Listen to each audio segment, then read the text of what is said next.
నా కోపాన్ని నా బాధను దృష్టిలో పెట్టుకొని ఇవాళ పగ సాధించే కార్యక్రమాలు మొదలు పెడితే ఆయన పై వలగొట్టే పని పెడితే రాష్ట్రానికి నష్టం జరుగుతుందని తూవాన్ పాపన వాడు పోతాడు పోని మనం మంచి పని చేయాలి.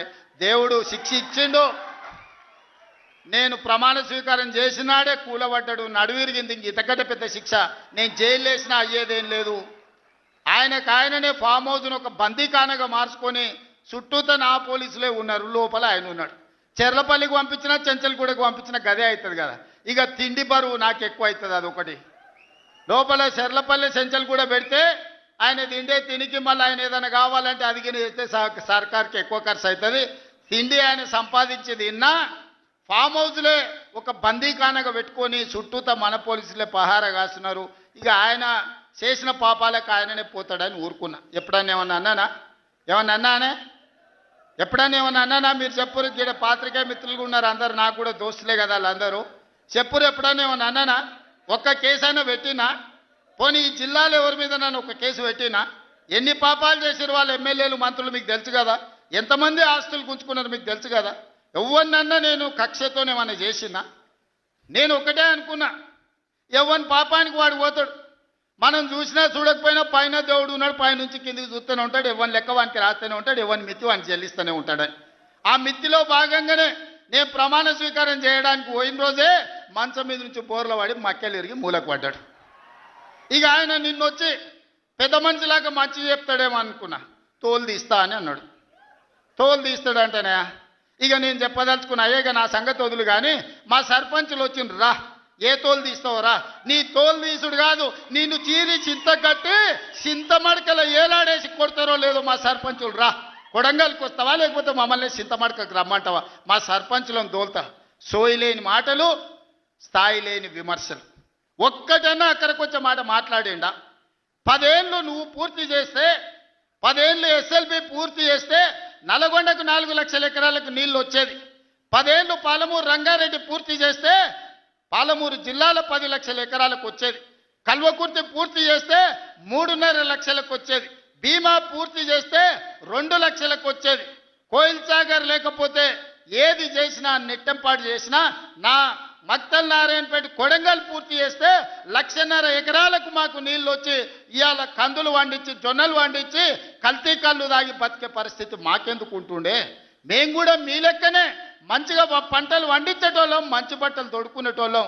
మేము కూడా మా పిల్లల్ని చదివించుకునేటోళ్ళం. 10 ఏళ్ళు పగబట్టి నారాయణపేట మక్తల్ ప్రాజెక్టును ఈనాడు పక్కన పెట్టి 69 జీవోను తుంగలో దొక్కితే ఊరూరు ఎత్తిపోతల పథకం కోసం మా కార్యకర్తలు ఈ ప్రాంత రైతులు ధర్నాలు చేయలేదా? పార్టీలకు అతీతంగా 69 జీవో కోసం కొట్లాడలేదా? నీ సొమ్మె ఏం పోయిందా? మాకు నీళ్ళు ఇవ్వాలంటే నీకు ఇంత కడుపు నొప్పా? నువ్వు మళ్ళీ బయటకు వచ్చి ఇవాళ ఆయన తోలు తీస్తా అంటు. తోలు నాది కాదు కానీ ఆ షేక్పేటలో మటన్ కొట్టు మస్తాన్ ఉంటాడు. ఆయన రోజు మేకలను కోసి మండి నడుపుతుంటాడు. ఆయన చెప్పిన కేసీఆర్ ఖాళీగా ఉన్నాడంటనే తోలు తీస్తాడంట. నీ మటన్ కొట్టు మస్తాన్ దగ్గర ఇంత నౌకరీ ఇయ్యండ్రి, ఇంత బోటో కూరనో పోయేటప్పుడు ఇయ్యండ్రి బొక్కనో. ఎందుకంటే కోసిన వాళ్ళకు మామూలుగా తోలు తలకాయలు ఇస్తాం కదా మనం ఇంటికాడ దసరా పండుగ అప్పుడు. అవునా? ఏం శివకుమార్ రెడ్డి, మన ఇళ్ళల్లో పండుగ పూట వచ్చి ఆటను కోస్తే కాళ్ళు తలకాయ కోసినోనికి ఇస్తాం కదా. ఇక మటన్ కొట్టు మస్తాన్ కూడా చెప్పిన ఆ కేసీఆర్ ఖాళీగా ఉన్నాడంటేనే 2 ఏళ్ళు ఫామ్ హౌస్లో ఏం చేస్తుండంటే తోలు తీసేది ప్రాక్టీస్ చేసిండంట. తోలు బాగా తీస్తాడంట. నీ మటన్ కొట్టులో ఈ తోలు తీస్తాడు, కాళ్ళు తలకాయలు మాత్రం ఉచితంగా సాయంత్రం పోతే దావతులో బోటిగిన ఏమన్నా కొట్టుకొని సాయంత్రం 2 వేసేటప్పుడు తీసుకుంటాడేమో అని. 40 ఏళ్ళ అనుభవం అంటావు, రాష్ట్ర మంత్రి చేసిన అంటావు, కేంద్ర మంత్రి చేసిన అంటావు, 10 ఏళ్ళు ముఖ్యమంత్రిని చేసిన అంటావు, తెలంగాణ రాష్ట్రాన్ని సాధించిన అంటావు. నేను ఆడ ఫ్యూచర్ సిటీ కడుతున్నాను అంటే తొక్క తోలు వాడెవడో వస్తాడంటే వంతారనా బొంతారనా ఇవనే ఒక మాజీ ముఖ్యమంత్రి స్థాయిలో మాట్లాడే మాటలు మాకు రావనుకుంటున్నావా? మర్యాద ఉండదని మేము మాట్లాడతలేం. మర్యాద ఉండదని ఇవన్నీ విషయాలు మేము మాట్లాడతలేం. కానీ మాట్లాడ మొదలు పెడితే నువ్వు కాదు కదా నడుముకు రాయి కట్టుకొని ఆడ ఉన్న మల్లన్న సాగర్లో దుంకి చచ్చిపోతావు. మల్లన్న సాగర్ కాకపోతే రంగనాయ సాగర్లో మెడకు తాడేసుకొని ఊరేసుకొని చచ్చిపోతావు చంద్రశేఖర్ రావు గారు. నన్ను గెలకకు, నేను అన్నీ చూసిన. ఎక్కడి నుంచి వచ్చిన నేను? నల్లమల్ల అడవుల నుంచి వచ్చిన. జడ్పీటీసీ గెలిచిన, ఎమ్మెల్సీ గెలిచిన, ఎమ్మెల్యే గెలిచిన, ఎంపీ గెలిచిన, తెలంగాణ రాష్ట్రానికి ముఖ్యమంత్రి అయినా. అమాం బాపత్ గాని కాదు, అక్కడి నుంచి వచ్చి అమెరికాలో అంట్లు వస్తే అయ్య పేరు చెప్పి మంత్రి అయినోని కాదు. ఊర్లో దుక్కి దున్ని కష్టమంటే తెలిసి రైతుల నుంచి వచ్చినోని, రైతు బిడ్డను. నాతోని తమాషాలు చేయకు. దుబాయ్ పాస్పోర్ట్ బ్రోకర్ల దందా చేయలే, రియల్ ఎస్టేట్ బ్రోకర్ దందా చేస్తుంది ప్రభుత్వం అంటున్నాడు. రియల్ ఎస్టేటు వ్యాపారం పెంచుతుంది, రియల్ ఎస్టేట్ ఆదాయాన్ని పెంచుతుంది, రియల్ ఎస్టేట్ అభివృద్ధిని తీసుకొస్తుంది. నీ కొడుకేమో హైదరాబాద్లో రియల్ ఎస్టేట్ వాడిపోయిందంటావు, నువ్వు వచ్చేమో ఈ ముఖ్యమంత్రి రియల్ ఎస్టేట్ దందా చేస్తున్నాడు అంటాడు. ఇదేమన్నా పాస్పోర్ట్ బ్రోకర్ల దందానా? నేను ఎవరినేం దుబాయ్కి పంపుతా అని మోసం చేయలే. భూములు, ప్రభుత్వ భూములు పరిశ్రమలు పెట్టడానికి రైతులు అడిగిన నష్టపరిహారం ఇచ్చి నిన్నగాక మొన్న మక్తల్ నారాయణపేట కొడంగల్ ప్రాజెక్టుకు 12 లక్షలు ఇస్తామన్నాం. మా రైతులందరూ కాదు కూడదన్నారు. ఏం కావాలన్నా అడగమని మా శ్రీహరికి, మా శివకుమార్ రెడ్డికి చెప్పిన, మా పర్ణికమ్మకి చెప్పిన. వాళ్ళు పోయి మాట్లాడిను. వాళ్ళు అడిగింది నాకు వచ్చి చెప్పురన్న.